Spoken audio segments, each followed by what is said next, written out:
Happy New Year, everyone. It's Charlene Lee here, and I'm excited to talk today about my predictions for 2026. And one of the things I really dislike and like about predictions is that they give you an idea of what people are thinking about, what's important, what's going to happen over the next year. And as a longtime analyst now for over 25 years, it's sort of the bread and butter of what we do is what do you see is going to happen? I like to think I'm taking out my magic fortune crystal ball and saying, okay, what's going to happen this year? And that's all great and interesting. But I also want to pair it with what does that mean for you? I really have a beef about people making predictions and then going, okay, so good luck. Here are my predictions. And so what do you do about it? So I want to pair each of my predictions for this coming year, and I have four of them for you, with a priority that implies. So let's get into it and see what's in store for 2026. I do have some slides here. Let me get them up here and going. All right. And you can find the slides here. Let me find it. Here we go. At bit.ly/AI-predict-2026-CLI. Sorry, it's so long, but it's what's needed these days because people are using Bitly so much. All right. Let me get into this. All right. So oh, these are the wrong slides. Hold on for just a second. Oh, I hate it when things happen like this. All right, give me. This is what you love about. I've been having this problem for a while now with these slides this morning. All right, let me get those up and going. Sorry about that, folks. I thought I had tested this all and it should be going. Here we go. These are the right slides. So, first of all, let's talk about the AI bubble. So the AI bubble is absolutely real. And as somebody who personally went through and actually helped in some ways drive the dot-com bubble, I was at Forrester, and my job there was one of my big reports of the year was to do the internet advertising sizing. And internet advertising was what drove a lot of the dot-com boom and then eventually the bust. And the question becomes, are we in a bubble today? And just looking at all the data, you would say, yes, we're in a bubble because the hyperscalers are spending so much money. It's predicted that we're going to spend 400 billion this year, and the market's about 37 billion. So the numbers don't quite match up. But the reality is, it doesn't matter to you unless you're a hyperscaler or an investor in the hyperscalers. And unfortunately, if you're an investor in the S&P 500, where the seven hyperscalers make up about 30% of the market, then it does matter. So setting aside your investor hat, the looking at AI and the bubble that it is in, especially with the stock market investments happening here, an issue, but it's sort of like the way to think about it is the dot-com bubble also burst because of companies like Pets.com. Again, not built on a firm foundation, but it also was a time when the infrastructure people who laid the foundations of the internet, people like Amazon and Google, they were the people who also came up through the dot-com era. So these hyperscalers are really trapped in what we call the red queen race from Alice in Wonderland. They're just running as fast as they can just to stay in place. And they can't not spend money. Otherwise, they lose the AI scaling wars. So this is their problem, not yours. And that's the key thing I wanted to put across because so many people ask me, is AI a bubble? Is it real? Should I be investing in it? And my priority point here today is absolutely it's real. Ignore all the noise about the AI bubble and focus on creating value because you want to be looking at the value that AI is creating for your business. The infrastructure wars and all those things will exist regardless of what happens to these hyperscalers and whether their stock prices go up and down. The only question you need to be asking is AI creating real business value for your organization? And if yes, then keep going. Just accelerate what you're doing. And if not, then fix the issue of creating value. This is not an investment thesis that you're trying to figure out. So, AI bubble, I think, is very much real because there's a disconnect between the investments that are going into these companies and the value that they can extract from their clients, their businesses, people like us who are running businesses. Organizations are just much slower at adopting technology than people think they will be. So there's going to be this disconnect. And just to give you some ideas, the PE ratios for even these hyperscalers are nothing close to what Cisco's PE was back in 2000 and 1999. Again, it was like a PE of 130 or something like that. So we're not even close to those kinds of extravagant numbers. But I am concerned about what's going on and sloshing around. But the big difference is it is truly equity that's going into these companies and less so the debt that caused the collapse of the dot-com boom. So again, bubble is real, but I think again, real value is actually being created. And I'll talk a little bit about that coming up. All right, go on to the second prediction. Your future leaders are disappearing. And this is very much this problem right now with entry level job postings going down, middle management job postings going down across the board. And this has been happening for quite a few years now. And the concern here is that as people are trying to focus on the efficiencies coming from AI, that it becomes a priority to replace people with AI. And it looks great on a spreadsheet in terms of numbers, and it's disastrous for your leadership pipeline. So, really think about what kind of problem you may be creating. You may be looking at solving some short term issues in terms of costs and efficiencies in 2026, but you may be creating a crisis in 2023 when you don't have that leadership bench that you absolutely need to be strong. And it's very clear that AI is really benefiting the people who are experts. So people who can ask AI the really good questions to be able to do the work that you need it to do. And yes, it is very good at doing these highly repetitive, routine things that a lot of people in entry level or lower level organizations do. But you need people in those levels to be able to get the understanding of how not just the job works, but how your company works. And therefore, that's the way they advance. And if you don't have those people, you don't have that management bench to be able to pull from to have that expertise to use the AI. So it's kind of the circular logic that you have to be able to have the entry level people, but what does it mean to be entry level? What does it mean now to have a new pipeline of people coming in?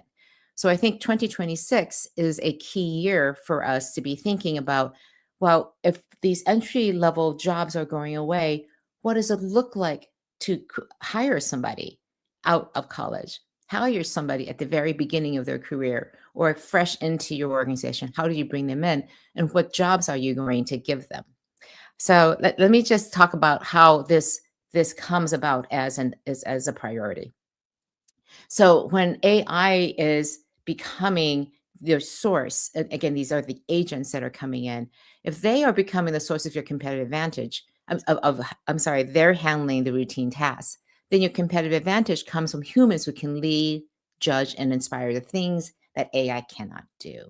So this is partly about training your managers on how to do this, but it's also making sure that you have this pipeline of people coming in, of people who are able to to come in and do the new kinds of entry level tasks that you're going to define.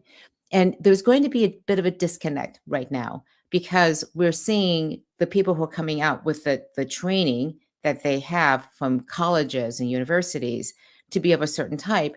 And that may not be so relevant in the space anymore. So it puts a premium on organizations having really good onboarding, really good training to give people the knowledge that they need to have to thrive in this space. So again, just hollowing out your organization, flattening hierarchies can't be the only thing that you do. All right. Let's see. I just have a couple questions and comments here. So Michael Jacobs, I think I posted the link. You can see them here. Let me actually post the link in here uh, directly in the comments. I love doing this in real time. So there you go. You can have them in the link now too as well. Marcos, I'm glad you're thinking about this. Let's see, what other new comments do we have here? Um, is AI producing bolt-on mementos? I'm not quite sure, JD, what you're talking about. So if you put some more clarifications into that, that would be super helpful. Uh, all right, I'm going to keep going with the other predictions here, just watching the time a little bit. All right, just going back to the slides. The third prediction is that ChatGPT is not a strategy. And what I mean by this is that I see so many organizations thinking, oh, phew, we deploy ChatGPT or Gemini, or we have Microsoft Copilot. We're done. And that's not deploying AI. And some data coming out now says that even amongst ChatGPT enterprise users, these are companies who have deployed ChatGPT across the entire organization. 19% of these organizations have never done any sort of data analysis. 14% of them have never tried and used the advanced reasoning tools inside of ChatGPT. And in particular, what we're finding is that, especially for knowledge workers, more than 40% of them are saying that while they use AI personally, their experience inside of organizations is that it's unreliable. It is not a sort of performance grade AI that they see in their personal lives. When they go to work, they see a downgraded version of AI. And so it's not giving them the full power of it. So the thing I think that's very important for people to understand is that when you're talking about AI, it's no longer just about making the technology available for people and hoping that they use it in a strategic way. It's really about understanding what are the key workflows that would benefit from AI being part of that workflow, and then adjusting that workflow, redesigning it, putting AI directly into that workflow so that it supports the work that humans are doing. And so this is the key thing I believe, and this is a key part of my slide here, that it's really like ChatGPT is like the electricity. The question isn't whether you have it, it's what you're building with it. What are you going to do with it? And this is the part that's really missing, I think, from a lot of the strategies that are out there. They're focused on getting AI into places, they're focused on deploying it, making sure that people know how to use it. But when it comes to actually linking AI to business strategy, there's a disconnect. And so if your IT person is still leading your AI efforts and the business people are not, then that's a clear red flag that something is wrong here because you're not having business lead your AI strategy. You're having technology, and it's not. Again, AI is a technology. It's not a strategy. So be clear and thinking about what this is. And so we're going to see in 2026 a lot of companies deploying AI broadly through the organization. They have their AI use policies in place, they have the technology, they've signed the contract with some of these AI providers, and they think, yay, we've done it. It's not. That's not enough. So I think this is a key prediction in that we'll see some organizations just sort of stop at that level, and they are going to be in a world of hurt.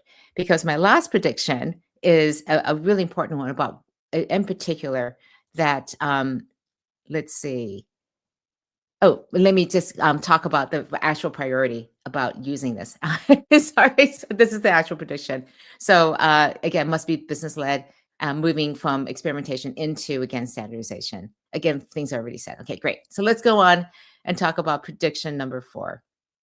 So, and this is an interesting one, in that as more and more companies use AI, it's more and more likely to make everyone feel the same. That your strategy, your business, your marketing, your culture, your values will start feeling like they're narrowing towards a particular band. And the issue here is that the more we use AI, the higher the risk is that we are destroying differentiation. So we're trying to adopt AI for competitive advantage. And in some ways, the danger here is that it actually makes us all feel the same. And you see this now in marketing and in social media. More and more of the messages are just norming towards an acceptable middle. And it's so evident that a lot of this is being driven by AI because we're all using the same sources of data.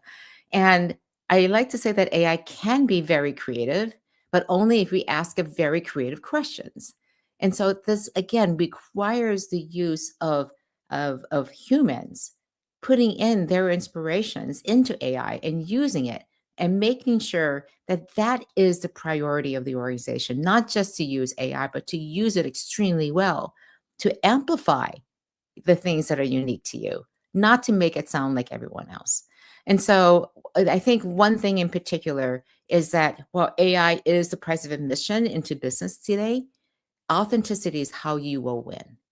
And the 5% of companies who are seeing real value being created will become some 50% of companies. And this gap between the people who understand how to use AI well and the people who are just using it to just stay in the race will be increasing and will become permanent.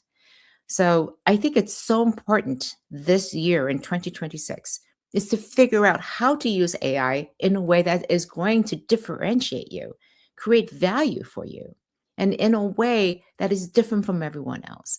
And the key ways to do this, again, is to make sure that there is strong leadership. I keep coming back, and this is something I have seen across multiple decades now of disruptive transformation. You need strong leadership and culture to be able to successfully traverse this disruption. And the data shows that the high performers when it comes to AI, the ones that are driving the most value, are 3 times more likely to have senior leaders who are actively involved and they are role modeling how AI is being used. So again, one of the things that I've seen some companies do is they have what they call AI free zones. And this is a place where you're using AI as a place to you're using it again actively to create inputs to inform you of all the various options and to help you through that decision making. But in the end, really amplifying again the value of human judgment and in particular of all these experiences that people bring to drive these decisions. And that is at the core what leadership is. And when you have organizations where leadership is absent in the deployment of AI, that's where you have AI becoming just this undifferentiated sameness, focused on efficiency, and not truly value creation. And this is where I want to talk about the knowing, doing, leading gap. And so it's one of the things that we see that leaders know they have to be involved in AI. Some of them are actually doing it, using it themselves, but very few of them are showing up and leading it. And I do believe that leaders who are at the forefront, exploring, experimenting, showing the fact that they are learning, they're making mistakes alongside everyone else. And as a result, they're advancing together, but they're actively saying, how do we use AI to give ourselves a competitive advantage, not just to stay with the pack, not just to create efficiency, but to truly create differentiation and competitive advantage?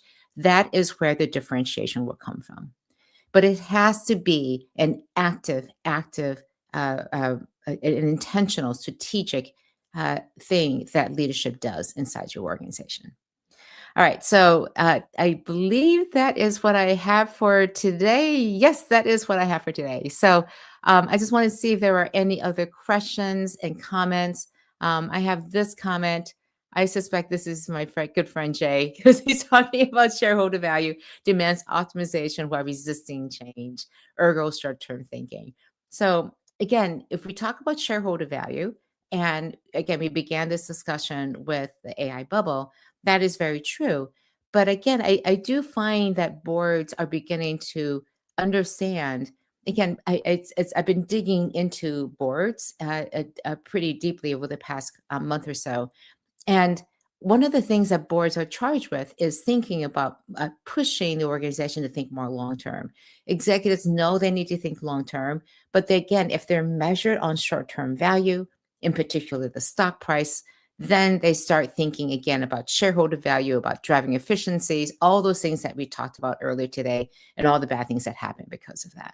But if you do think about, again, I love this comment again from Jay, that culture and value take precedence. In other words, stakeholder value over technical innovation. And that's the key, again, to making sure that you are staying on top of creating value for not just shareholders, but across your organization and ideally back into your ecosystems and communities too, as well. All right, so that's what I have for today. I'll be back next week, and again, I took a couple weeks off to just enjoy the holidays and travel a little bit. But I'll be back again consistently next week, and we'll be talking about how to establish your leadership credibility in the age of AI. And what I'm finding is a lot of leaders are questioning and saying, "Well, how do I show up and experiment with AI when I don't know what I'm doing?" It feels like you're walking on eggshells. It feels really not great. And I've been coaching a lot of leaders into how do you move into this space with confidence, with and instead of anxiety. And I completely understand that. So I want to take some time next week and talk about how do we deal with this whole idea of how do I be credible and yet at the same time be failing in public, as many of them say when it comes to AI. So join me next week on January 13th at 9 o'clock Pacific time, our regular time. We'll be talking about that. Until then, take care, everyone. Stay safe out there, and I'll see you soon. Thanks. Bye bye.